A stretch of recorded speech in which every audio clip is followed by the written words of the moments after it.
kyengenda okasaba mu kiri kimu mummwe ng'oliwa nga mu buntu obwongo bwo bwandyagadde okutegeera kigambo nkoko kyeki, mbuzi kyeki, nte kyeki, nnimiro kyeki, buli bimu nabifunzafunza biri mu katabo muno. Olina okuba ng'olina ku ssente ekitone ennyo azitowa esente ezitasobola kulya lunaku kya misana na jjaggulo. Naye nabadde nzija nina mukulu munnange gye nayise yaŋŋambye nti dereeva wange bayinawe ate ye mutabani wange yaŋŋamba muzeeyi olaba otya bwe mbeera omwadiventi oze yonna tugenda wa Katonda. Ye driver wange naye bamuyita Mabiri Adventist. Era mugambye nti bwenaabeekoza akalala muga pikipiki ojje era kikujjawa naye nga tumuteeseteese nze abaana abange bonna sirina kwetegekeka era nze mbagamba nti ku bye nnina temulinaako byammwe naye mubikozese mufune ebyammwe. That's why mu St. Rowan abantu batunda n'ebijja oba tebabakola tebabateekateeka. Broken maize yoyo kasooli kwokubye mu stages zonna. Wano tugattamu mugene tugattamu kotoni, wano tugattamu sunflower, mu sunflower ne tugattamu obusongo, tubeera ne soya, tubeera ne premix, tubeera n'omunyu. Kati ebintu bino nga bwe biri yentabula esooka gye tuyita ordinary. Broken maize oba kyatu, any of that. Bwe tuva wano ne tugattamu mukene, naye mukene tulina wa biti bisatu. Tulina mukene owa Lake Victoria, oyo mulungi nnyo. Ne tubeera ne mukene owa Lake Kyoga, mulungi nnyo. Ne tubeera ne mukene owa Albert, mulungi nnyo. But owa Kyoga ne Albert alimu enkejje nnyingi nnyo. Tetwagala bunene bwa byennyanja naye tunoonya na content eri mu kyennyanja. That's why tugamba mukene. Ekitegeeza owa Victoria yenambeewo. Kotoni tulina ebika bisatu. Tulina ekika kya kotoni ekya Uganda, tulina ekika kya kotoni ekya Tanzania, tulina ekika kya kotoni ekya Kenya. Mu ebyo ebika ebisatu nambeemu ye wa Tanzania. Bw'omukwatamu bw'oti n'omuta yenna ayiikayiika.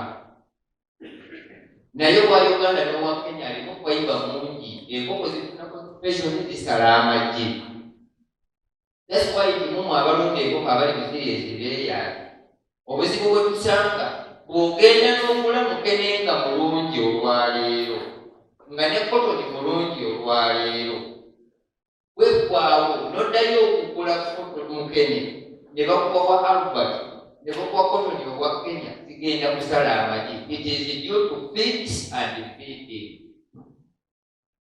Olitambulira walaga kotoni ono bw'oba tomwesiga kozesa ebinazi ebiri.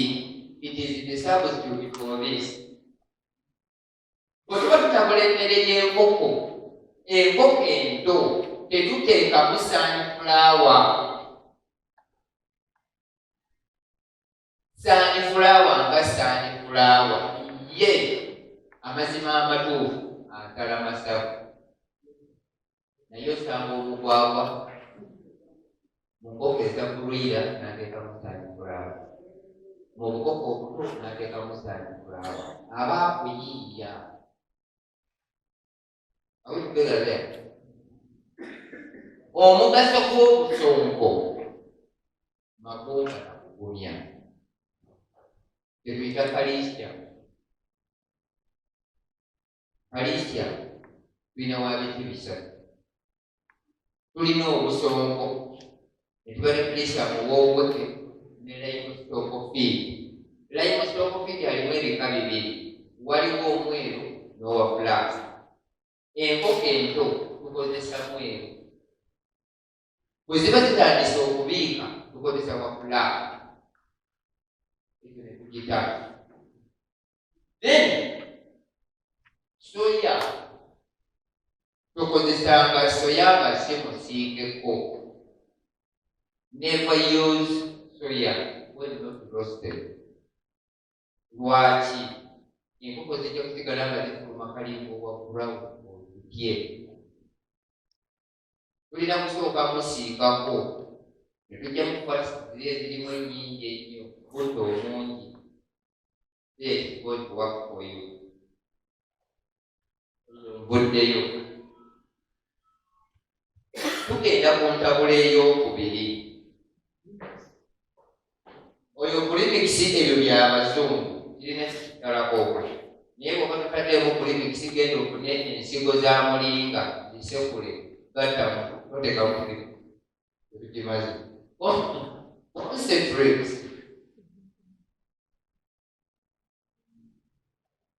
Tekalungo. Tulina ebirungo bya mirundi esatu. Namba emu, this is the important. Concentrate. Namba bbiri, tulina bye tuyita ebyalifaaso. Eyo nze ngyekolera, temuliimu kemiko yonna. Ngikola mu bijanjaalo bye bayita kukuna n'essemuye.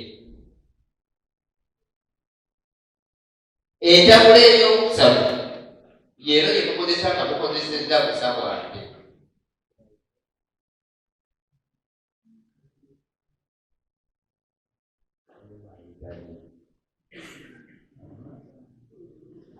Ekisooka mu bino, kano akalungo akali imported, amazima amatuufu kalimu chemicals. Naye ng'ekigendererwa kyakyo ennyo bijja eno waffe. Tutambula ffenna. Mulina ebika bye simanyi. Waliwo etupayi, waliwo kawodayisi, waliwo metriksi, waliwo neosayansi, waliwo waffi, waliwo biyinzika, waliwo yugakiiki, waliwo intrako, waliwo kampati. There are many. Those who would be now Uganda, we are supposed to be. There's a in the one of our still.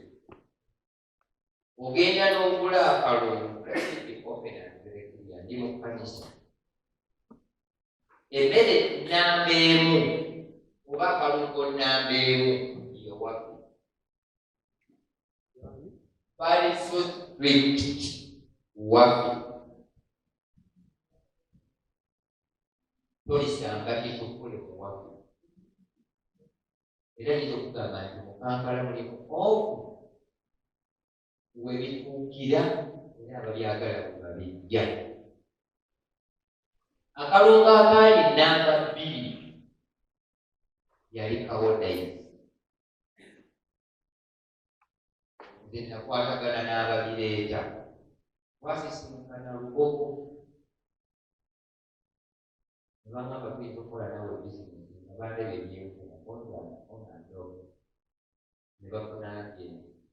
Naye mu busiru bwe tuyina bali baagenda ne bafuna abagenti countrywide.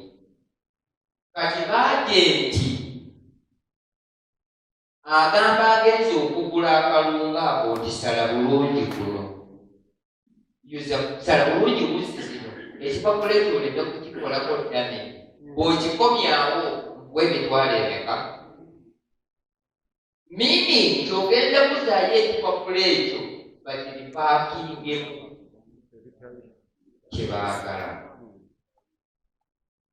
Kati abantu abaddangayo okugula emmere eyo eyasonganga nga yali nnungi eyaddangako nga tekola esitated complaining nembagamba yiwa stupid wezakozesezaayo ekipapula ki anti babadde bambangoze sirika tosinika mannyo ano nenkasambula. Let me be very open. I don't recommend any person genda mwako olwensonga nti kati baagenti abalimu I don't trust them kusinziira genda Kampala naye tesaagala kyolesa muntu bwe tugenda mu nkoko zennyini mu nkomo teriyo atagenda Kampala. Let me ask you, embute boxes ezirina trademark zikola ki mu matuuka? Nosanga peniki, nosanga penikulo, nosanga yogati, nosanga biyinzika, nosanga biki naye nga they are empty. Bwe ogenda okugulamu koti njagala peniki kati peniki bwe ziba nga zituufu ziri jenezi bakugamba tulekere box tukuwa ezitaliko trademark ne bakuwa emitwalo ezikoleka box n'otuula zino n'oddayo n'omala n'okumamu n'owoggana zenatwala zaakola bulungi naye zino zigali nga nja kusirisa amannyo because wopromotinze fakeness okulekayo ekute bokisi bakikula abalala. That's where we have reached as Uganda.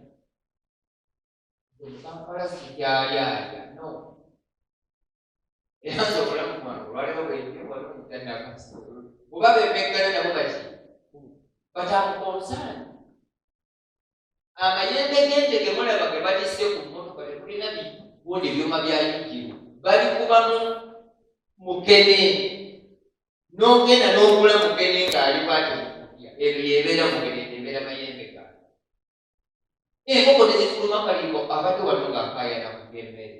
It is due to that. Ne bagiraki ne bateekamu enkumbu bw'okwata n'ezikula n'omunyigira mu ngalo n'omuna n'asigala nga yeekutte ebitoli. That means it is fake. Mulimu ebikongoliro mulimu enku. Don't expect enkoko z'omubiika. Bw'omugamba nti yiga okwetabulira emmere nze nno mbisobola abalemala webaoogera omuntu nga yalemala obwongo bwe bwakwatirawo ayisi n'omugamba nti njagala okwate mu kyakifo kyo obudde sibulina amagezi okugula mmere kati obwoganaki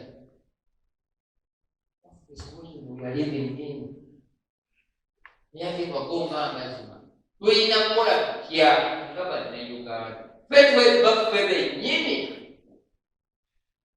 ate n'abamu twesaasira. I fail to understand. Kati oli esaawa eno ali ku 10, ali ku 8, ali ku 13. Ekikukuzisa mensi pulani siringi olusankumwaka nga kasooli ali ku 10 olimu amagezi oba totegeera butegeera naye nga ne ku mensi pulani bwogenda okukula to be honest omulekakasa teri kirumanga kulunda nkoko enkoko 10 ne zikuwa ettule 2 naye nga zidde kiro 15 ezimwe ngamba envundu enkoko 10 ensungu zireeta kiro okuwa ettule 3 ez'amaanyi. But as I speak now enkoko 10 zikuwa ettule 3 ez'amaanyi nga ziridde kiro 15. Calculation nti ettule 15 buli tule buli kiro kati kibalire siringi 107 okubala obwobubiri kubeera sente meka ekiro 15 naimozi 107 tujja kuba mu emitwalo ebiri nga mu kasanvu simanyi bulungi ali atubazeemu ako then ddira emmere eno 1,700 tayimuzi kiro 15 amagi as I speak now gadropinseddawo gali mu 8 newebange tuleegula mu 1,000 njagala kubaza mufunyemu sente mmeka ebiri meka now enkoko olunaku zibise ettule 3 ettule eri wakati wa 8 n'omutwalo kale mutwalo yemitwalo 3 n'ofunye mu ttule 3 ez'amagi kati jjako ez'emmere osigazaawo mmeka kati balagwe nga gwe omukozi bala amazzi ge zinywedde tuli mu bizinesi oba tuli mu kateero just the way how we are there tukiraba naye ng'otaddemu maize brand kuba okekkereza bagambira nti nga Mukama atyakuwadde obulamu njagala kutuusa embeera y'abantu yiga okwetambulira emmere nga ggwe you have a capacity esobola okulima square mulime byemukuna mulime semuye those are the concepts you can use okubaako kyokola yeno imported kati universal oyo ye concept gyenkola mukuna ne semuye ekiro 10 zitabula kiro 100 nze ekiro 10 zitabula kiro 100 naye ate bw'oba ogenze mweno nzungu ekiro 5 zitabula 15 naye nga tukitwala 24 eyogetu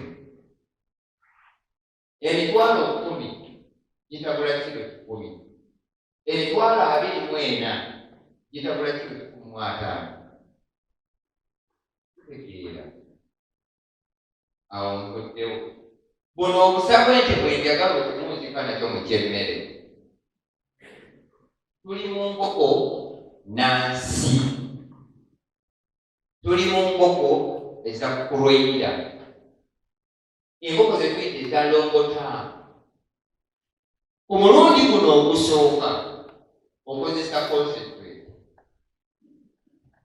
okozesa fish bino ebyaffe ebya bulijjo okozesa universal kati omulundi ogukubiri ng'ogenda okutabula ddira 3 quarters era bino byobadde ng'okozesa kuno ku busa buno ofuneyo kwota tabula emmere omulundi guno ogwokusatu ng'otabula emmere we are transforming okuva ku kino ekya bulijjo tetumanyidde tuwunzike nga tuyisa busa we change it gradually so olw'okuba nti okitegedde olwaleero kandi nje ku concentrate ngiteeke direct kubusa kubiika oba tetumanyidde ntambula ffena bw'oba guno okusooka obadde okozesa concentrate bw'oddamu okutabula funako 3 quarters ku kirungo ky'okozesa ofuneyo kwota kubuno obusa ojjuze wano omulundi ogwokusatu eno beera haafu neeno oleete haafu yakyokusatu kati omulundi guno ogwokuna eno njagala just kwota y'akalungo then 3 quarters bubeere busa bwadde tutya ofuna obusa nga bukalu bulungi nnyo obutaliimu mayinja obutaliimu mutuliki bukoonekone bugonde obubetentule buno olubaati osiike ng'asiika amalwa tosiriiza kandi okutabulira enkoko tokugajiwala ne bw'onaaba olunda nkoko nzungu ojja kubiika amagi bulungi eggi ly'eneebiika lijja kuba oganikale late. Ng'enjuba eri kale yellow. Tutambula fenna. I don't think nti mumwe buli ali wano ku kyalo kyaliko kizibu okugamba nti asobola okulemera okufunayo kilo z'obusa 2.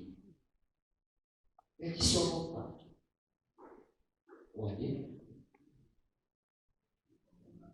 Njagala busa obukalu ddala. Bwe waba osobola okugenda mu lufula n'ofuna obwomunda naye nga busa, still bwanike bukalire ddala. Obukoonekone omala obusiikeko ng'asiika amalwa tosiriiza. Obusa obwo bw'obutabula mu bwaizibulwanyi oba poloke mmere yaazo. Kalungo. Bw'oba otera okuliraana abaajono abanywa ku malwa, bagyeko encenga ezo nazo zandike zikale bulungi nnyo, zitabule mu maize pulani. Ako nako kalungo abateesa oba batukubira bwe banywa amalwa nebatabula mu pulani, ne tuziyita enganda nga zituuse nakawa. Ekyamanda aleka kutegeera enkoko olw'otuwala.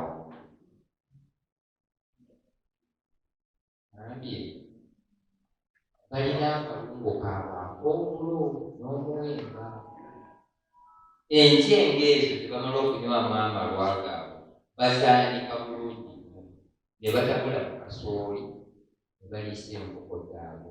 That's why from day to day, year to year, ne basaavinga enkoko n'okwana.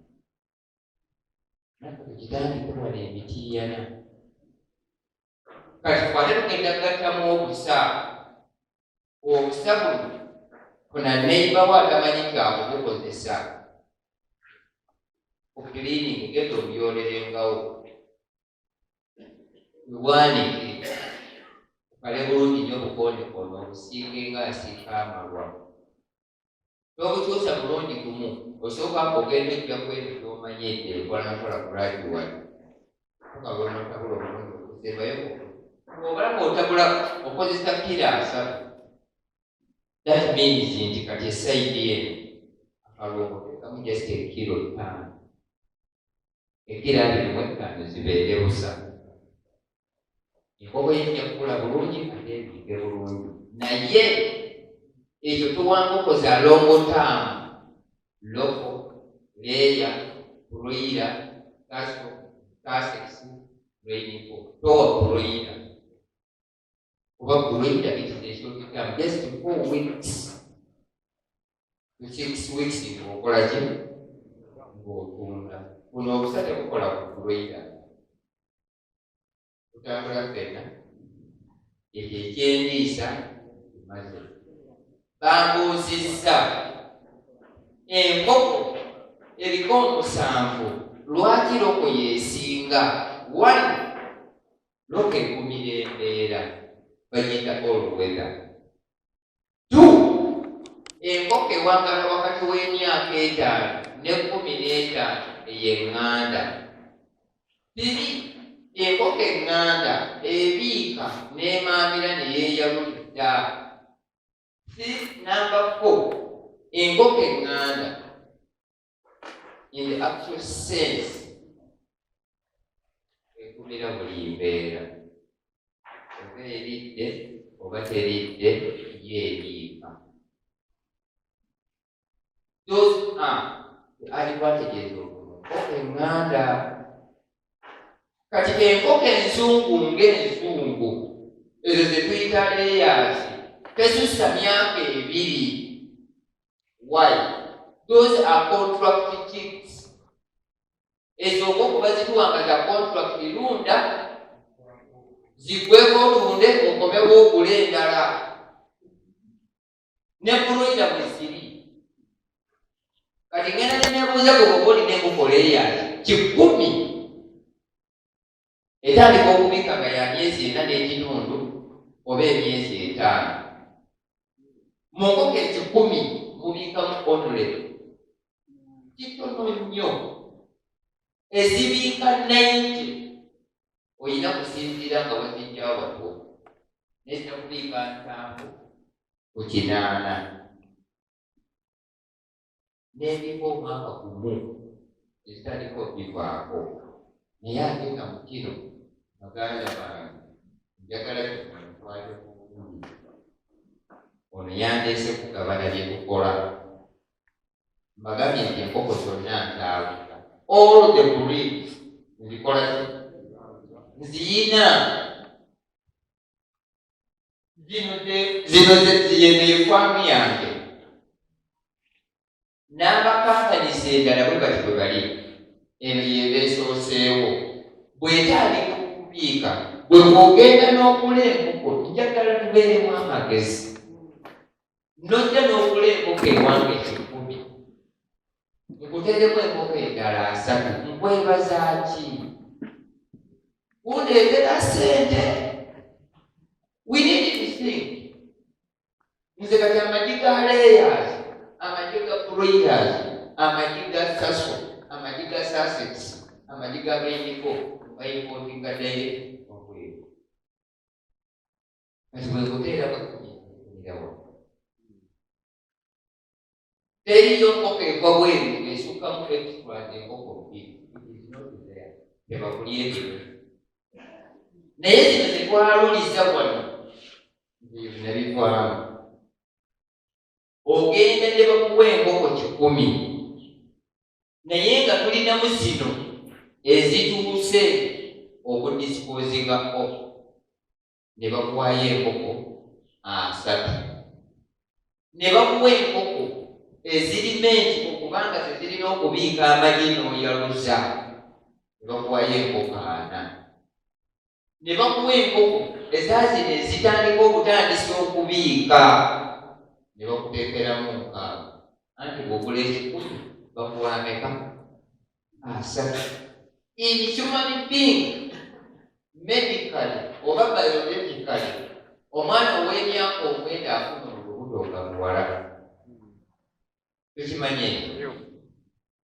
Kati nze enkoko zino eziri mu ye mukazi ali wakati w'emyaka 5 n'ekinaana oyo tasobola kuzaala mwana ng'ategeereka biwunguwungu.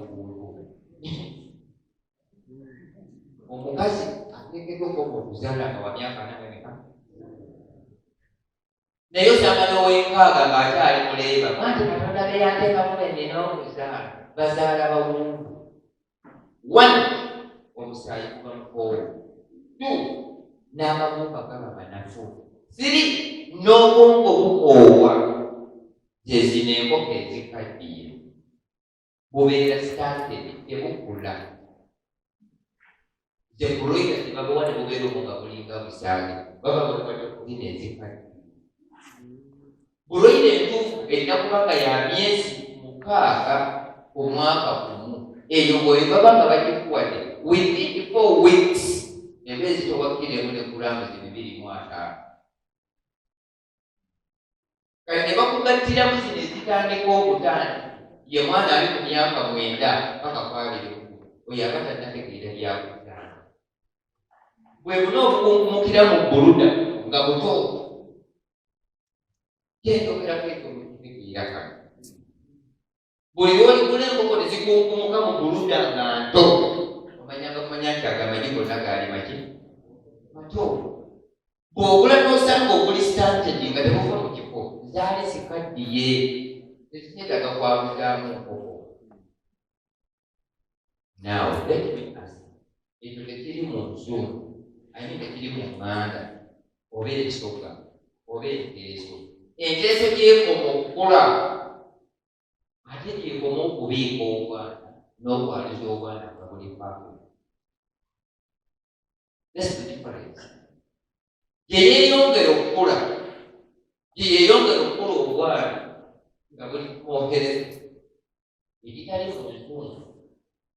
Jjajjange yaŋŋambanga ng'akyaliwo nti teri kikula kiwoma okuggyako ettooke. Bw'aba muwoga akaawa, bw'aba muwoga alekaana. Naye bwe liba era olikola ki? Enkoko eriroko. Ekyo nkinazi eky'enkoko. then endwadde naye tetunadda olwensonga nti obudde nkoleko okay.